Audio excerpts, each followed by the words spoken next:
Hai semuanya, welcome back to my channel. Nama gue Regina. A bit info about me, I just turned 25 last December, jadi mulai memasuki masa-masa akhir 20-an ya.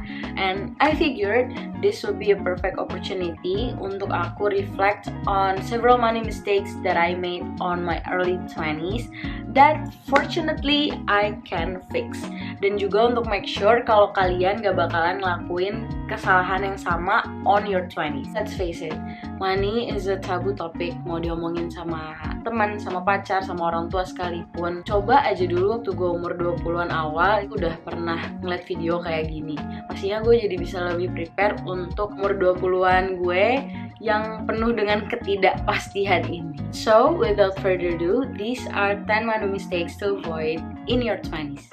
First and foremost adalah spending more than you make. Sebenarnya the secret of building wealth is simple. You have to live within your means or below your means, month after month after month. Gampang banget buat kita ngerasa kayak gue mesti beli baju-baju yang lagi ngetrend nih sekarang. Terus I have to have the latest iPhone. Kalau kalian lakuin ini terus-menerus, nggak akan ada ujungnya. Jadi please learn to love what you have. Next adalah not having an emergency fund. Kadang kita sebagai 20-something tuh mikir, gue masih sehat, gue bisa kerja 12 jam per hari. Honestly, a lot of things can happen to you at any time. Dari hal-hal kecil yang kayak mobil atau motor kalian rusak, kalian sakit, sampai hal-hal gede yang kayak kena bencana alam, atau kalian di PHK. Gue udah pernah sebutin ini di video gue sebelumnya, I will link it somewhere around here. Emergency fund itu adalah an amount of money yang kalian simpan, taruh aja, jangan sentuh until an emergency situation arises. Jumlahnya itu adalah 3 until 6 months worth of your expenses. Jadi misalnya expenses kamu biasanya every month itu 5 juta. Ya udah kalian tinggal 5 juta kali 6 bulan aja. Jadi 30 juta kan. Nah 30 juta ini terserah kalian mau nabung setiap bulan 500 ribu kek atau setiap bulan 200 ribu kek. Karena kalau misalnya kalian punya emergency fund ini, at least ya kalau hal-hal tersebut terjadi ya amit-amit, kalian masih punya pegangan. Jadi kalian tuh nggak akan pinjam sana sini lah, terjebak pinjaman online lah yang lagi marak banget sekarang, atau sampai kena ke credit card debt yang ujungnya bakalan lebih bahaya dan malah lebih susah untuk kalian lunasinnya. Again, as a 20-something, pasti kita mikir pensiun itu masih lama banget, masih 20-30 tahun lagi. Well, I don't know about you, gue gak mau nanti pas lagi pensiun, I don't have pegangan uang. Besides, kita masih punya banyak waktu untuk cicil. Coba gue tunjukin hitung-hitungannya ya. Misalnya kalian punya penghasilan 5 juta setiap bulan dan kalian taruh 10% dari income kalian untuk retirement fund. 500 ribu itu kalau ditabung di reksadana pasar uang ya. Reksadana pasar uang nih udah paling low risk, low income, udah paling stabil deh. Itu kalian dapat return 7% per tahun. Itu ujungnya dalam waktu 30 tahun kalian udah bisa reach sekitar 600 jutaan. Tapi gak mungkin gak sih udah kalian dipromote, gaji tambah gede, masa nabung untuk retirement 500 ribu terus? Pasti kan kalian pengen tambah lagi dong jumlah tabungan kalian. Misalnya 5 tahun pertama 500 ribu, terus 5 tahun berikutnya nambah jadi 700 ribu, 5 tahun berikutnya nambah lagi jadi 1 juta. Kalau kalian tambah terus, itu tabungan kalian can easily reach 800 juta atau bahkan sampai 1 M. Apalagi kalau kalian tabung di reksadana saham. Cuma reksadana saham ini kan lebih high risk high income ya. Tapi kalau in the long run itu sebenarnya reksadana saham yang naik. Jadi reksadana saham ini cocok juga untuk kalian taruh retirement fund kalian karena returnnya itu bisa antara 10 sampai 15% bahkan tergantung sama market. Kalau kalian bisa invest lebih gede lagi per bulannya, kalian bisa pensiun lebih muda lagi. Mungkin bisa umur 40 atau 35, who knows ya kan? Next adalah not learning about investment. Ini adalah one of those things yang kalau aku look back, nyesel gitu. Kenapa gue nggak pelajarin lebih cepet? Kalau alasan kalian adalah investasi susah, nggak ngerti caranya kayak gimana, please stop. karena banyak banget learning resources yang udah ada gitu loh, available buat kalian secara gratis bahkan. Apalagi di YouTube. YouTube itu udah banyak banget video yang ngomongin tentang investasi. Mau reksadana kayak, mau emas kayak, mau saham kayak, semua tutorial ada. Jadi kenapa nggak kalian manfaatin these free resources? Hal terpenting lainnya juga kalau kalian pengen investasi adalah kalian mesti ngerti apa yang kalian invest on. Sekarang itu banyak banget investasi bodong, investasi yang kayak tipu-tipu lah pokoknya. Jadi please guys, you have to learn. Hati-hati, dan kalian mesti kritis juga biar kalian nggak kena tipu. Next adalah not getting rewarded on the money you save. Guys, I say this over and over again, only put your money where it can grow. Banyak banget bank, biasanya bank-bank tradisional sih ya, yang bunganya itu super kecil, 0%, 1% per tahun. Putting my money on a high interest saving account change my game. Karena once you saw kayak uang lo tuh bisa berbunga, bisa grow gitu, pasti kalian bakalan termotivasi untuk cari cara lainnya buat kalian grow uang kalian itu. Ini juga yang bikin aku jadi pengen pelajarin investasi lebih dalam lagi. Next adalah buying a car too soon. Mobil itu adalah depreciating asset, jadi dia itu nilainya turun terus. Kalau kalian nih ya baru beli mobil dan kalian baru nyetir mobilnya dari dealer sampai ke rumah, itu nilainya udah turun guys. Dan mesti diingat juga, kalian gak cuma membayar mobil aja, tapi kalian juga mesti bayar pajak every year, bayar perawatannya, juga bayar bensinnya yang lebih mahal.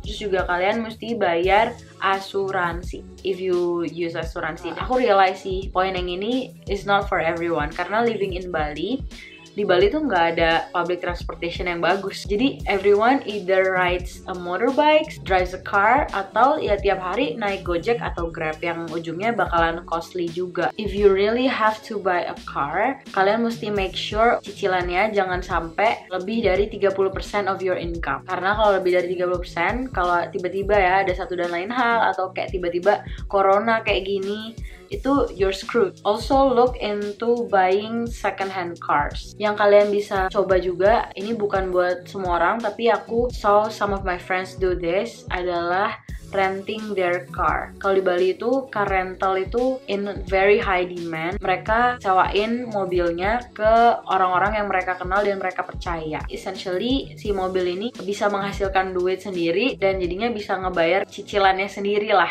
Next adalah not tracking your expenses. Gampang banget buat kita ngabisin duit untuk hal-hal yang nggak penting kalau kita nggak track uang kita. Begitu aku mulai track my expenses, itu jadi ngerasa lebih conscious lagi sama pengeluaran aku. Karena every little things, even keluar duit 5.000, 10.000 doang itu aku catat. Dan akhirnya at the end of the month aku bisa analyze nih, ternyata gue ngabisin buat makan mahal juga ya. Dan akhirnya jadi kayak bisa mikir untuk mulai kurangin deh, bulan depan gue budget deh makan gue untuk cuman 1,5 aja, karena 500.000 pengen gue save ke my travel saving buat my family or something like that. Jadi aku bisa lebih belajar untuk rem lagi, dan juga ya belajar untuk kontrol diri lah, karena if you don't start now, when gitu. Next adalah having just one stream of income. Banyak banget orang yang mikir kalau pengen investasi dan pengen nabung yang banyak ya bener-bener harus hemat banget, bener-bener ditekan banget tuh pengeluaran. Kalian juga mesti mikir kalau kalian itu bisa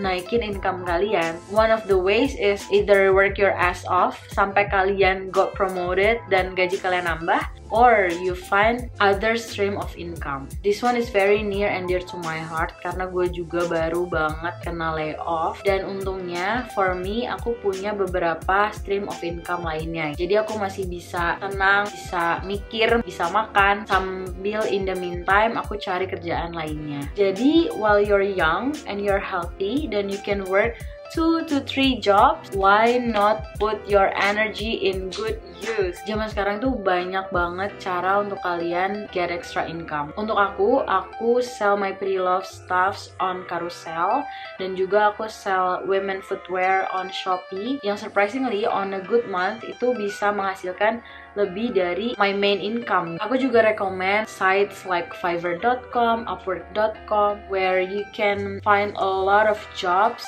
that are in demand. Pekerjaan kreatif kayak bikin logo, ngedit video, ngedit foto itu ada. Kerjaan kayak virtual assistant, data entry, jadi admin, sampai ke kerjaan yang lebih advance kayak coding or programming juga available. Next adalah not having a frugal mindset. Kalian mulai kerja 1-2 tahun, akhirnya kalian got promoted, terus tiba-tiba kehidupan kalian jadi ngupgrade juga. Itu namanya lifestyle inflation, guys. I'm not saying you have to act like you're broke all the time, tapi please find a comfort zone in the middle where kalian masih bisa save or invest most of your income. Last one adalah not having a financial goals. Kalau kalian nggak tahu uang yang kalian save itu akan dipakai untuk apa, akan dibutuhin kapan, itu pasti kalian nabungnya jadi setengah-setengah dan jadi nggak termotivasi. Kalau misalnya nih kalian nabung untuk traveling ke Eropa, oke, gue pengen nabung untuk tahun depan pergi ke Eropa bulan